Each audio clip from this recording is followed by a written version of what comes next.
Welcome to the Ageless Factor with Alita St. James. Each episode features the leading cutting-edge experts in the field of regeneration, longevity, and agelessness. Together, we'll break through the stigma of aging and learn the secrets of winding up and not down at any age.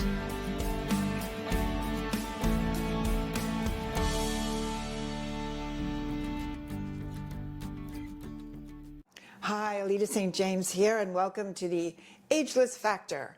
I am so excited today because I have an amazing guest, Dr. Anna Yusim from Yale Medical, psychiatric, the most extraordinary woman I have yet to meet in psychiatry. Now, the very funny story I want to tell you is many years ago, when I was in Queens College as a freshman, before I went to English drama school, I was sitting in the cafeteria and I was saying, you have a choice between becoming a psychiatrist or an actress. And then this voice said to me, Alita, you will never pass the math, chemistry, or physics. Forget it. So then I went, okay, I'm going to deal with the show business thing. And I did. And I went to England and went to drama school and etc. But unbeknownst to me, you talk about how the energy works, right? In the universe, I'm doing my work here, and all of a sudden Dr. Anna comes in and she said, I said, how did you find me? And she said, well, she deals with the medical part in Yale and the psychiatric part, but she also is bringing the spiritual element in. So this channeler, who's a medical medium, which very well known, great guy, Noah Berman, said in the channel, you should go see this woman, Alita St. James. Now, the crazy part of it, and this is how the universe works when it's working positively, he didn't know me. I didn't know him, so he wasn't recommending me from anything other than what he felt. So Dr. Anna came in, we had sessions, we were talking about her work and my work and integrating them together.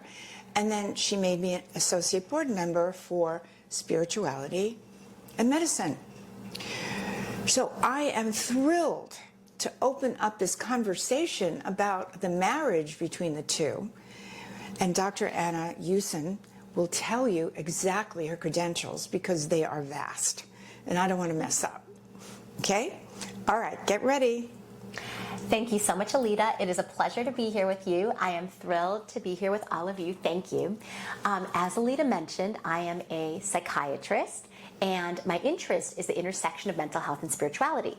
In 2017, I wrote a book on the subject called Fulfilled, How the Science of Spirituality Can Help You Live a Happier, More Meaningful Life.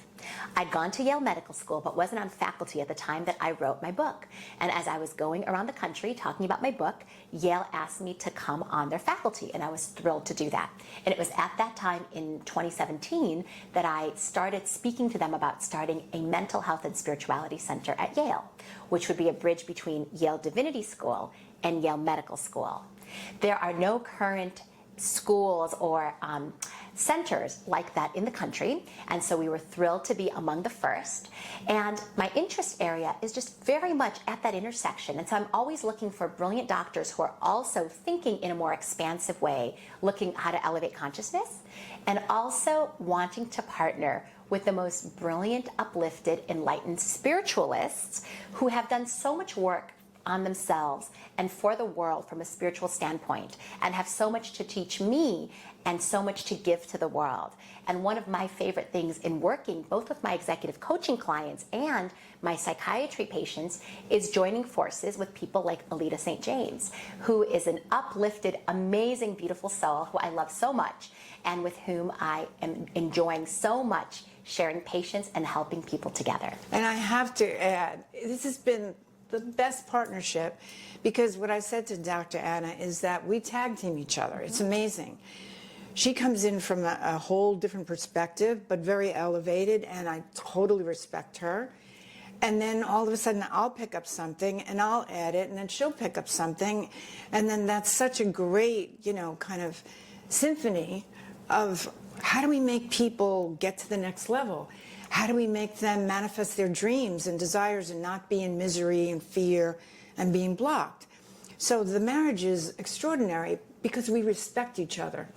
And that's the most important thing. As a healer, I'm 76, 55 years studying with my own plus past lives. I know what I'm doing. But for a psychiatrist to like rock my world in terms of what she's bringing to the table, it takes a lot. And Dr. Anna Yusim does that. Oh, well, thank you, Alita. And I feel the same way about you. And I feel, being a psychiatrist, I've learned this one way of healing people, right? The medical model, the Western medical model. You learn about the body, and psychiatry has two primary modalities: psychotherapy, psychopharmacology, right? That has been my expertise over the last 15 or some years, right? And then there's individuals like you who come on into my life and on site and have so much to teach me in this realm of spirituality, which is so vast. And it's nothing I ever learned in medical school. And it's things that I've been learning now over 12 years. You have 56 years of experience with this. For me, spirituality, maybe not 12, but maybe like 17 years, right? And I just feel like you, who you are, what you've learned, how you've studied, you have so much to teach me, and that's why it's so exciting for me to partner with people totally outside of my credentials, outside of my realms, who have something to teach me that's so different that I'm then able to integrate into my own life and in the care of patients and clients. So for instance, Dr. Anna, what do you find in your practice is one of like the major blocks that people have right now in 2023, 24? Yeah, I think people come to me with all sorts of blocks, and everybody is ultimately very different, but everyone's looking to reach their highest goals and achieve their full potential.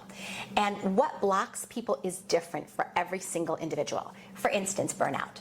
A lot of people are suffering from burnout, and they're incredibly powerful, doing amazing things in this world, and yet feel their power totally zapped by virtue of not having energy to get out of bed in the morning. And then they're like, I don't want to do anything. I don't want to get out of bed. I don't want to work anymore. I want to quit my job. That's definitely a profile of a client that I have. Other people are dealing with addictions, whether it be alcohol addiction, drug addiction, sex addiction, and they're like, I get a lot of dopamine hits and I got a lot of energy from these sort of crutches in my life. What do I do to free myself and align myself not with these crutches anymore, but with my purpose and my ultimate self? How do I replace maladaptive addictions with healthier addictions first, and then to maybe kick the addictions altogether to start living a more whole, healthy life? Now that's amazing. That burnout, because in my book, do you get my book for me? I wrote this in 2005, right? I'm ahead of my time. It's Life Shift, like Go and Live Your Dream. And there is a chapter in it called Alpha Burnout, which means you can't do one more thing. It's like you're spent. You're doing. You're going so fast. Tremendous amount of pressure on you to be the best, to achieve, to make the money, to have the family, to do this, to do that. You burn out, you don't want to do anything anymore. So I moved into Alpha Burnout, into learning how to receive. Receiving is really, really important. And in terms of addiction, oh God, yeah, and so many people are addicted to, because you're looking for that high. You don't have that joy inside of yourself. So what does it take to be joyful in your life so you don't wind up, being miserable and unhappy and needing a chemical alternative in your brain to lift you up? Because in the end, look, I come from the 60s and 70s. I had the leading hair. I had a rock band. I know about drugs. In fact, my kids are very conservative. I always share this with you. But they were always saying, how many drugs did you take, Bob? What did you do? Because they're just pulling my chain. But anyway, the fact of the matter is that we want to get to that balanced place by dealing with the emotional body, which we were talking about the other day. Yeah. I was telling Dr. Anna, in my book, I have the 4 bodies: the physical, emotional, mental, and spiritual. And then we were getting into the emotional. And what were you thinking about that, Dr. Anna? I think that it's so right on, right? And I think that we as humans are often bogged down by emotions. And I think that also the interaction or relationship between emotions and spirituality is so nuanced and powerful. And oftentimes when people are spiritual and have spiritual practices, they can, as I myself have been victim to many times, spiritually bypass. For instance, you have a difficult emotion, and rather than going into that emotion, metabolizing it, really, really feeling it, and coming out the other side, they're like, what my mom is like an expert spiritual bypasser. They're like, love and light, love and light, love and light. I only feel love and light. I don't feel negative emotions. Love and light, you know? Yeah. And so, as we know, what we resist persists. Right. So if we don't let it in, what we don't own owns us. And so unless we start to really feel our feelings and become friends with the emotional body, right, and really connect to the emotional body and know how to process that, which is a skill set, by the way, very few people are taught. You're not taught that in school. You have to be taught that through life. And I feel like you are very good at teaching people that, and your book does a very good job of covering precisely that. I think it's very important, very poignant. Yeah, because we have the physical and emotional, which are the densest. They hold on to projections that, you know, all of a sudden your brain is thinking, I want to be this, and I'm happy, I'm joyful, I'm grateful, and then you feel like crap, actually horrible, because the emotional and physical body are holding on to those perceptions of dissatisfaction, I'm not good enough, comparison is a killer, listening to what other people are saying. So we have to release it, and Dr. Anna has her way of doing it, I have mine, and put something that's higher in there, because if you just release, there's some healers, and there's, you know, they talk about just release it, just release it. I don't know if they have that in psychiatry, but you can't just release it. You know, the universe abhors a hole, you know, a void. You have to put something higher in to make it vibrate to a higher level, and then make that the norm, like the tracking part of the brain. Instead of going to the fear when you get stressed out, it goes into what else is possible, love, solution. You see, as soon as you train the brain to do that, then all of a sudden you're elevating yourself. Now, in my work, there are a lot of people that just deal with the spirituality. They don't deal with the whole mind-body situation. And so it's schizophrenic. So they can be meditating, they can be in a very high state of consciousness, but their lives are a mess. And so if you go into agelessness, which, you know, that's kind of what I'm into at this particular moment, if you hold on to negative emotions and they show up in your body, that's what creates decrepitude. That's what creates feeling like it's hopeless, like you can't go on. I'm sure you've gotten so many patients that come to you and say, I don't have a reason to live anymore. Then what do you do? Yeah, I mean, I deal with suicidal patients all the time, suicidal patients and suicidal clients. And let's also be honest that a normal person who's not chronically or regularly suicidal can have that feeling, can feel that they're better off dead, can want to die, can feel overwhelmed by life. That's part for many people of the normal human experience.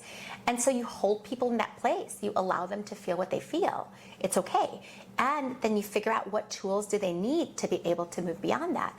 And what underlies that desire to end life? Is it fear, anger, sadness, defeat, exhaustion, burnout? Is it something else? And what can we do for this person? What are the steps, step by step, day by day, often as baby steps, in order to pull people out and enable them to start their life? Yeah, and that's what creates aging. I know, and I said this in one of the podcasts, there were times in my life where I thought, oh, I was so disappointed in terms of what happened, like once I got into my 50s, that there was that moment that I thought, do I want to keep going? And I said, yes. And then, I never forget this, I had a lot of stress with my son in one of the schools he was going to. They didn't understand. He's a high-level Asperger's, and they were treating him all wrong. And I was there every single week. I'd jump on the train, I'd go to the school, I'd pick him up, I'd take him home. They'd keep him out for a week. It was a nightmare. And then I was doing a session, I was reading someone's energy, and they went dark. And I had a thought, and it said from my third eye, now, you can be the best psychic reader if you go blind, because the only thing you'll do is read from your third eye. And I had to cancel that immediately. I said, no, I'm not going to go blind. I have 2 children. I'm not going blind. I can be the best healer, psychic, energy healer ever without going blind. I canceled that thought. But we always have those destructive thoughts that come in, like, do I take myself out? Is it getting too overwhelming? Then you have to say, I have people say cancel, cancel, or stop, stop, or 1, 2, 3, 4. I'm sure you have your ways of doing it, right? For sure. To level up, because thoughts are things. We don't want that energy going out there, because then you're saying to the universe, you know what, it's over. Right. You know, I might as well just get decrepit, get, old, and then have an excuse for it. Did you ever have people that come in with an excuse like, I feel horrible, but I'm getting older? People have tons of excuses for everything all the time. Exactly. So part of it is us understanding, what are our excuses? What are the stories that we tell? We're all storytellers, right? And many of those stories are excuses. Yeah. And we're all narratologists. We have our narratives. And part of, I feel like, what I do with my clients and patients is helping them upgrade their narrative from a narrative that is less constructive to one that's more empowered and more constructive in their life, to figure out what beliefs about themselves, what subconscious beliefs, what inner, what emotions no longer serve them, and how can they become the person they want to be as far as their actions, emotions, beliefs, etc. And how can they start embodying that every day? That's great. That's amazing. Yeah. Because that's basically what I'm doing in the way I do it. So we're synergistic there. Yeah, because how do you transform if you don't change the narrative? Exactly. Yeah. You know? It's like I can see it when people come in and the story, right? Yeah. Exactly. And I don't buy it. Yeah. You know? Yeah, and some of the most common stories, right? Yeah. Things that are disempowering to people. Victim mentality. Victim mentality and entitlement. Two super, super disempowering things, which so many people that I work with, and I'm sure Alita works with, see themselves as. Right? They're victims. They're victims of a perpetrator, whether that perpetrator is a bad childhood, an unjust life, bad things happening to them, a person robbing them, a bad boyfriend, someone abusing them, whatever that is. There's all forms of perpetrators. And the thing is, when we see that, we become the victim. And the victim is a very disempowered place.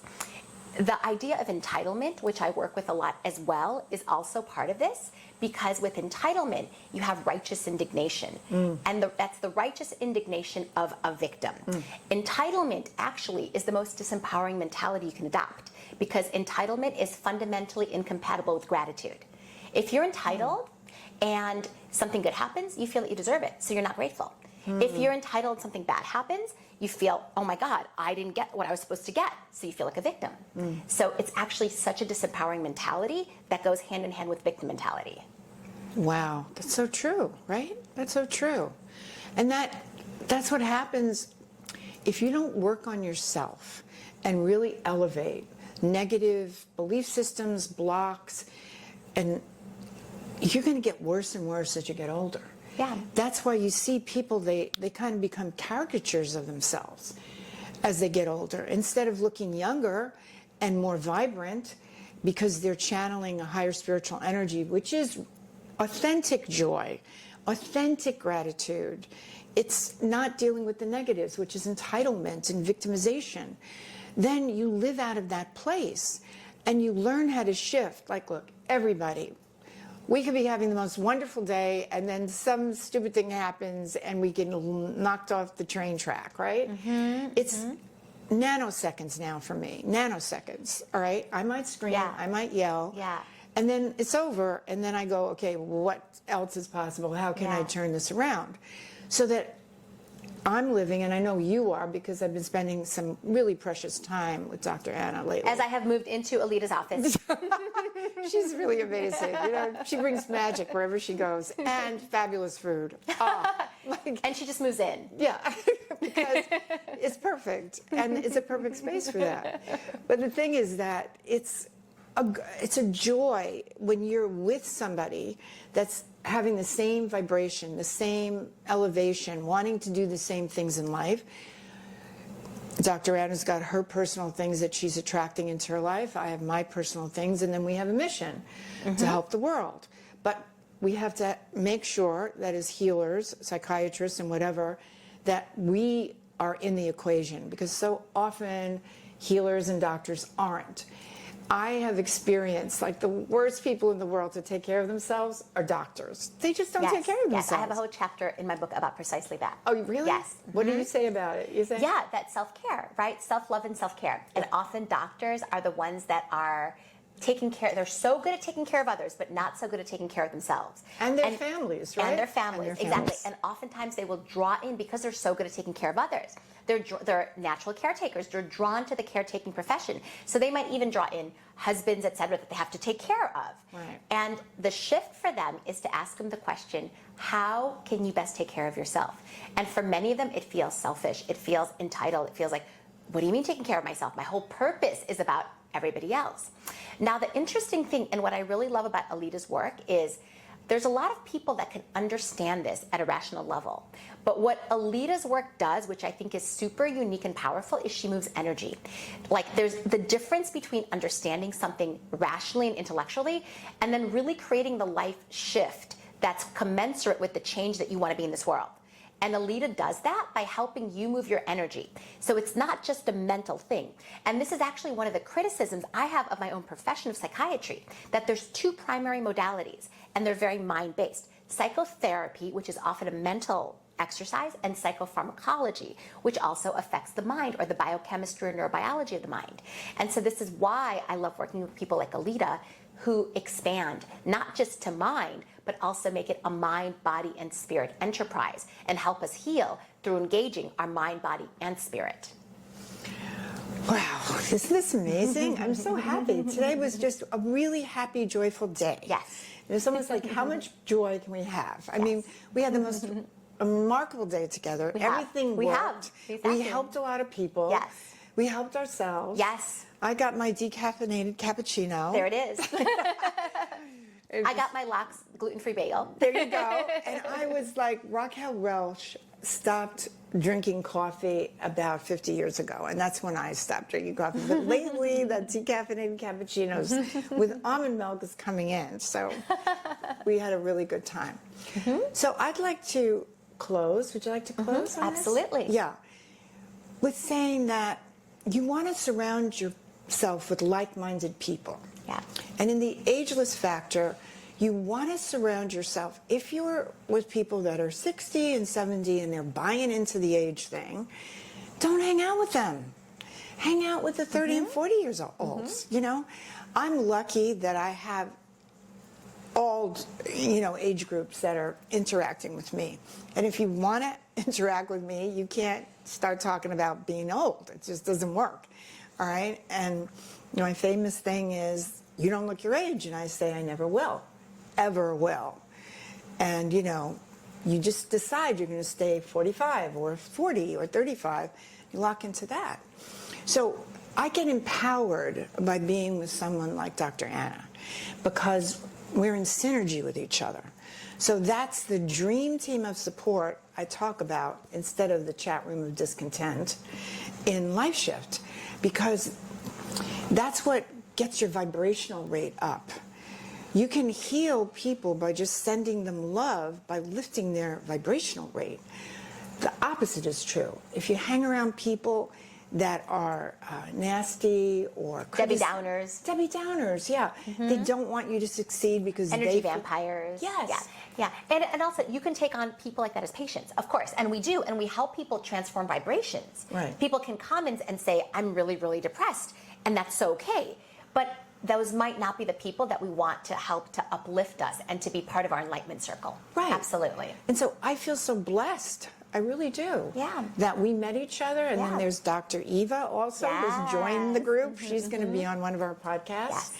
And Dr. Barbieri. Tell her a little bit about Dr. Barbieri. Dr. Barbieri is amazing. She's an OBGYN who also is a functional medicine doctor. She's done the fellowship with Andrew Weil, and she's very expansive in her thinking and just a beautiful soul and a friend of mine. Yeah, and we're going to, I didn't know that. And I started to talk about her work, which is sexual rejuvenation for women. Yes. And of course, Dr. Addis says, she's a good friend of mine. And I said, let's do a podcast together. And she's all on. So keep tuned, because you'll have more, stay tuned, because you're going to have more exciting information. So how would you like to, what's your message to everybody? Yes, now? well, it is such a pleasure to be here with all of you today, and I am thrilled to be joining forces with Alita in all the ways that we're joining forces. And my message to everybody really is to connect to the core of yourself, the essence, and ask yourself the question, what do I most deeply want at the core level? And start asking yourself that question every day and see what really comes up to get at the root of your authenticity. And as you think about how to implement what you want, think about it from the perspective of mind, body, and spirit, and surround yourself with a dream team of people who you feel empowered and enlightened by, who can help you do just that. Brilliant. Thank you so much. Thank you, Alita. What a joy. I'm so glad we could share our time with Yes. you and with you. All right. Thank you. My love and blessings to all of you. Alita St. James on your journey to agelessness.